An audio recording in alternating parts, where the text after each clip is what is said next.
ऐसी कोई प्रॉब्लम नहीं है जिसमें से हम नहीं निकले हुए। और एक ही चीज़ ने निकाला, प्रार्थना के जीवन, वचन के जीवन। लड़े परिस्थितियों से, लड़े बातों से, लड़े शैतान से। आप कहते हैं कि मेरे जीवन में ये बंधन है, शैतान ये नहीं करने देता, वो नहीं करने देता। मेरी लाइफ में भी बहुत बंधन है। जितना शैतान से मेरी फाइट हुई है उतना हो सकता है आप में से किसी की हुई भी ना हो। आपको सच क्या है, 11 महीने, मेरे को एग्जैक्ट टाइम याद है, 11 महीने तो ऐसा कोई दिन नहीं गया जिस दिन शैतान ने आकर मेरे को परेशान ना किया हो, दुखी ना किया हो और मैं लड़ा ना। 11 महीने, ये 2012 की बात है। लेकिन जब जैसे 2013 स्टार्ट हुआ, पवित्र आत्मा ने बोला ये युद्ध खत्म हो, वो समय और आज का समय, वे लड़ाइयाँ कभी नहीं। टेंशन होती, डिप्रेशन होता, मैंने पी ली जाती, प्रेशर में था मैं, परिस्थिति का प्रेशर, फाइनेंस का प्रेशर, घर का प्रेशर, इसलिए मन कर गया जाके पी लूँ, लगा लूँ। अरे भाई तू पीने क्यों गया? तूने सॉकेट में हाथ क्यों नहीं दिया अपना जाके? तेरे दिमाग पे प्रेशर था, तू टेंशन में था, तूने पी क्यों? तू ठेके पे क्यों गया? सॉकेट में हाथ दे लेता, सारा प्रेशर बाहर हो जाता। आप अगर मसीह हैं तो ये हमें शोभा नहीं देता कि टेंशन डिप्रेशन हटाने के लिए हम जाके शराब का सहारा लें। हमारा सारा यीशु मसीह है, प्रार्थना है। मैं टेंशन में हूँ, मैं अपनी टेंशन को ठेके पे जाके नहीं उतारूंगा, मैं अपनी टेंशन को प्रभु के पास जाके उतारूंगा। हालेलुया। किसी भी प्रकार के प्रेशर में है, प्रेयर में जाइए, प्रार्थना में जाइए। दुनिया के लोग भी टेंशन हटाने के लिए शराब पीते हैं और हम भी टेंशन हटाने के लिए शराब पीते हैं। अरे उनमें और हमें फर्क क्या है? मैं टेंशन में था, मैं डिप्रेशन में था, मैं फलाने जगह चला गया, मैं उधर चला गया, मैं पुरानी संगत में इसलिए चला गया क्योंकि आज मन नहीं लग रहा था, आज बोर हो रहा था, आज मज़ा नहीं आया, सोचा पुराने दोस्तों से मिल लूँ, पुराने काम कर लूँ, पुरानी संगति कर लूँ, पुराना वो कर लूँ। प्यारे भाई, प्यारी बहन, प्लीज़ टेक इट सीरियस। मैं जिस हृदय से होके बात कर रहा हूँ ना, एक बार प्लीज़ हृदय को समझने की कोशिश करना, मैं किस हृदय से बात कर रहा हूँ। मामले की गंभीरता समझाना चाहता हूँ, बस मैटर की गंभीरता बताना चाहता हूँ। ये मैं आपको समझाना चाहता हूँ कि कितना गंभीर मैटर है। जिंदगी को ऐसे हल्के में नहीं लिया जा सकता, खासतौर पे प्रभु में आने के बाद। आप में से कई सारे वो लोग हैं जिनके रिश्तेदारों ने उनसे नाते कट कर दिए सिर्फ इस वजह से क्योंकि आपने प्रभु को ग्रहण किया। आप में से कई सारे वो लोग हैं जिनकी बुराइयां करते उनके रिश्तेदार या उनके घर वाले। अब अगर उनके सामने आपको साबित करना है कि हम जीवित परमेश्वर को मान रहे हैं, तो जीवित परमेश्वर की तरह चलना पड़ेगा जो, नहीं तो वो बदनामियां हटेगी नहीं, वो बढ़ेगी। एक बार सोचिए जैसे। और कहीं ना मेरे जीवन में प्रार्थना के जीवन को बढ़ाने वाली बात पता कौन सी थी? यही थी, गौरव पीछे अब तू जा नहीं सकता क्योंकि तेरे को समझ में आ गया सच्चाई है, आगे जाने के सिवा कोई रास्ता है नहीं। तो जब आगे बढ़ना है, क्यों ना पूरी ताकत से, क्यों ना पूरे समर्पण से हो। आधा दूरा भी क्या बढ़ना, आधा इधर जी लूँ, आधा इधर जी लूँ, ये भी क्या जीना, आज झूठ बोल लूँ, आज वो कर लूँ, आज ये कर लूँ। क्यों मैं दो नाव में सवार होकर चलूँ? मैं एक ही नाव में सवार होकर, जिसको बदनामी करने कर लेगा, ऑलरेडी हो चुकी है, इसके पीछे चलेंगे ना तो ये समझ लो। हेलो, समझ आ रही क्या बातें? क्यों मेरे को अपनी ज़िंदगी को इतना बर्बाद करना पड़ता है? कई सारे मसीह लोग अपनी लाइफ को ऐसे बर्बाद कर रहे हैं। एक पैर तो वो काम करने में लगा रखा है जो काम परमेश्वर का वचन मना करता है, और एक पैर प्रार्थना भी कर रहे हैं, कलीसिया भी आ रहे हैं, वचन भी पढ़ रहे हैं, सब कुछ कर रहे हैं।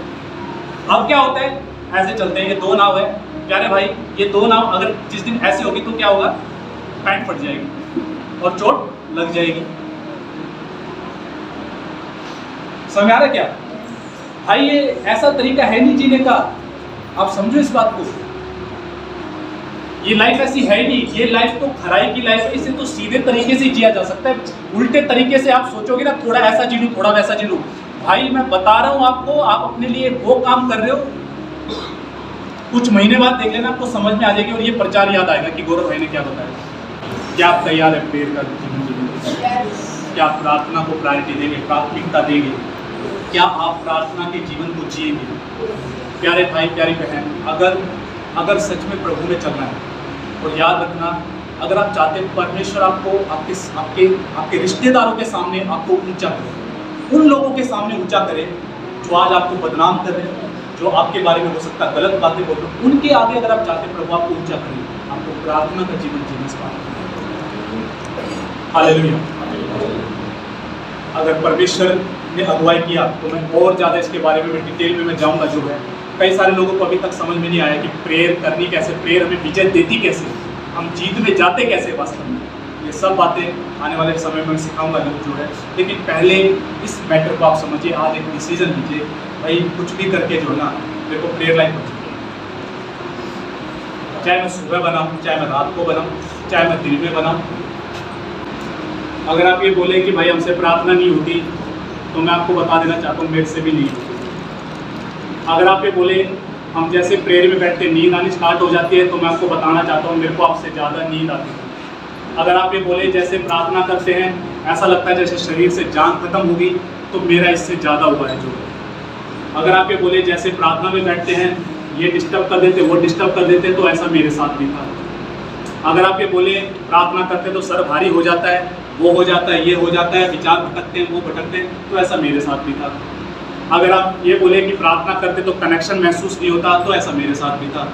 ऐसी कोई चीज़ नहीं है जो आप मेरे को बताते हो ना कि हम प्रार्थना करते हो और ऐसा होता और हमारे साथ ना हो। सब कुछ होता है।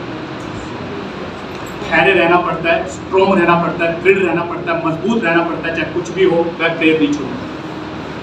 अगर आप ये बोले शैतान आके हमारी चारपाई हिला जाता है रात को, जिस दिन प्रार्थना कर लेते हैं, तो मेरे साथ भी होता था। मैं पलंग पे लेटता था तो शैतान मेरे को आके दबाता था रात को। आप ये बोले कि भाई सुबह से शाम तक काम होते हैं, प्रेयर का टाइम ही नहीं होता, रात को बैठ जाइए, 1 घंटा लेट सो जाइए, सुबह 1 घंटा लेट उठ जाइए, या 1 घंटे की अपनी नींद कम कर दीजिए, प्रेयर को समय दीजिए। हालेलुया। हाँ, हो सकता है कि जिस प्रकार से मैंने अपना जीवन बनाया, हो सकता है उस प्रकार से आप ना बना पाए, क्योंकि मैं आपको बताता हूँ मैंने कैसे बनाया था। मैंने जो है फ़ोन वगैरह जो होता है, सबसे डिस्टर्ब करने वाली जो चीज़ है ना आज के टाइम पे, वो ये है, सबसे ज़्यादा डिस्टर्ब करने वाली चीज़। आपको पता है कई सारे लोगों का प्रार्थना का जीवन इसने छीन लिया, जो इसने छीना हुआ है। इसको क्या बोलते हैं? फ़ोन। तो मैं तो ना 2 साल मैंने ये रखा ही नहीं, जो मैं आपको बता दूँ 2 साल मेरे पास ये था ही नहीं। जिस टाइम पे जवानों के पास होते ना, ये मेरे पास नहीं था। एक रख दिया 2 साल के लिए। और मेरे मन में तो एक बात आ गई थी, भाई जब जीना ही मसीह है, मरना ही मसीह है, चलना ही मसीह है, तो क्यों ना फिर प्रभु में पूरा ताकत लगाई जाए। मैंने तो अपने आप को दरवाजे के पीछे करके और ये सोच लिया था प्रार्थना का जीवन बनाना बस। 15-20 मिनट प्रार्थना होती, 20 मिनट से ज़्यादा प्रेयर होती नहीं थी। फिर क्या करता, थोड़ा सा ब्रेक लेता, फिर प्रेयर में बैठ जाता। 15 मिनट और होगी, 20 मिनट और होगी, 40 मिनट होगी, फिर क्या करता, थोड़ा ब्रेक लिया, फिर बैठ जाता, थोड़ा ब्रेक लिया, फिर बैठ जाता। ऐसे कर करके 3-4 घंटे पूरे दिन में हो जाते, टुकड़ों में कर लेता। लेकिन एक टाइम आया जब टुकड़ों की बात चलेगी, 2 घंटे भी लगातार हुए, 3 घंटे भी लगातार हुए, 4 घंटे भी लगातार हुए, पर मन में एक ही बात थी, हर दिन प्रार्थना करनी है, प्रार्थना के जीवन को नहीं छोड़ना। मैं प्रेयर करूंगा 100%। मैं सोचकर ही ये सोता था कल मेरे को प्रेयर करनी है, जब मैं उठता था आज मेरे को प्रेयर करनी है। अरे मेरा जीवन ये है भाई, मैं प्रभु में आ चुका हूँ, मेरे को प्रभु में जीना है, प्रभु के राज्य में जीना है। मैं जानता हूँ मैं किस उसमें आ चुका हूँ। मैं एक कट्टर ब्राह्मण परिवार से आया हूँ। इस परिवार से अगर मैं आया हूँ और मेरे को मसीह के पीछे चलना है, तो मेरा बहुत ज़रूरी है प्रभु में आगे बढ़ना। ये मेरी सोच थी। जो समझ आ रही क्या बातें? और बस वो समय था, धीरे धीरे ये शरीर अपनी पकड़ को छोड़ता चला गया, आत्मा हैवी होती चली गई, प्रार्थना का जीवन बनता चला गया, और प्रभु के अनुग्रह से आज तक बना। हालेलुया। आप अगर ये बोले आप कैसे जीते हैं, मैं मस्त जीता हूँ। रियलिटी बता रहा हूँ आपको, सच बता रहा हूँ, मस्त जीता हूँ भाई। कोई टेंशन आई ना, प्रार्थना में की और बस गई, वो तो मस्त रहो अपने बिंदास जीव। एक प्रभु का व्यक्ति अगर मस्ती से नहीं जिएगा तो कौन जिएगा? अरे हम मस्ती से नहीं जिएंगे, हमारे मुंह पे 12 बजे हुए, हम कौन से मसीह हैं? हेलो, हम टेंशन में हैं, हम डिप्रेशन में हैं, कहाँ के प्रभु के लोग हैं भाई? दूसरों के 12 जो बजे होते हैं, उनके चेहरे पे मुस्कान लाने के लिए प्रभु ने हमें चुना है। हमारे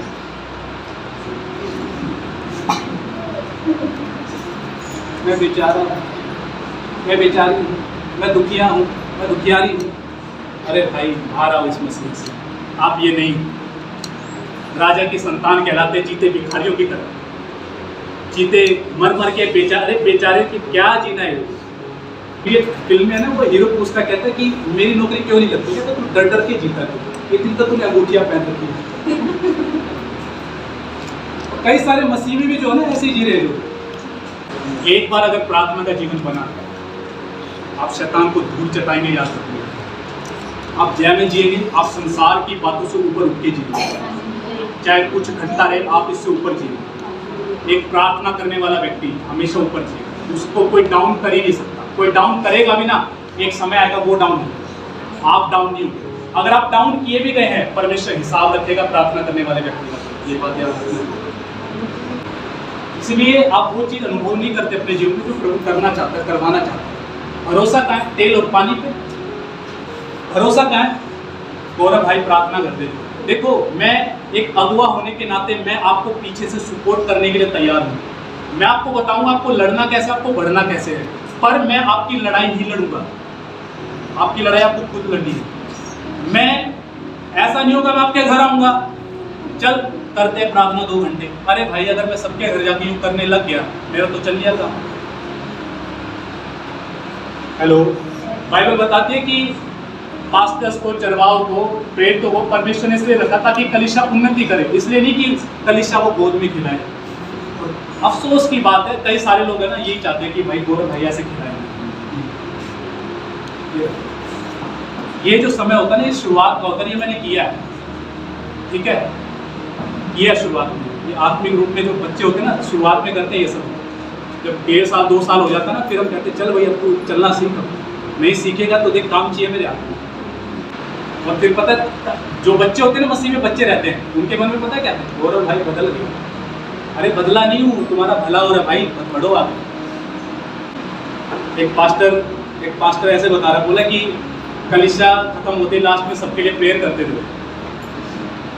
एक बहन ने कलीसिया आना बंद कर दिया, कारण बोले कि पास्टर ने सबका नाम लिया, मेरा नाम नहीं लिया प्रार्थना। इतना बचपना, सब बचपनों से बाहर आने, अब इसमें नहीं जीना। जो गौरव भाई ने मेरे प्रेयर नहीं किया, मेरे लिए, ये सब बच्चे करते हैं। इसमें हमें सयाना बनना, आगे बढ़ना।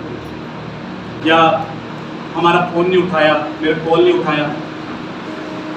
रात को हो सकता है 11 बजे मैं फ़ोन ना उठाऊँ, पर 11 बजे यीशु मसीह जरूर फ़ोन उठा ले, ये गारंटी है। हालेलुया। हो सकता है 10 बजे आप कॉल करो, मेरा फ़ोन बंद मिले आपको, पर यीशु का फ़ोन बंद नहीं मिले, वो तो हमेशा ऑनलाइन मिले। समझ में आ रही क्या? मैं हो सकता ऑनलाइन ना हूँ, पर याद रखना यीशु के साथ कभी ऐसा नहीं है। आप पहली बेल मारोगे ना, दूसरी बेल की भी जरूरत नहीं है, वो वहीं हाजिर होगा। हालेलुया।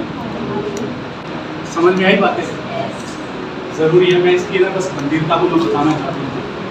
तब मैं भाई धीरज के साथ बैठा हुआ था ना, तो मैं ये बातें डिस्कस कर रहा था, बता रहा था भाई ये जो जीवन है ना, इस जीवन में बिना प्रार्थना के आप जी नहीं सकते। जो कोई नहीं जी सकता, इसमें कोई नहीं सकता, ये संभव ही नहीं।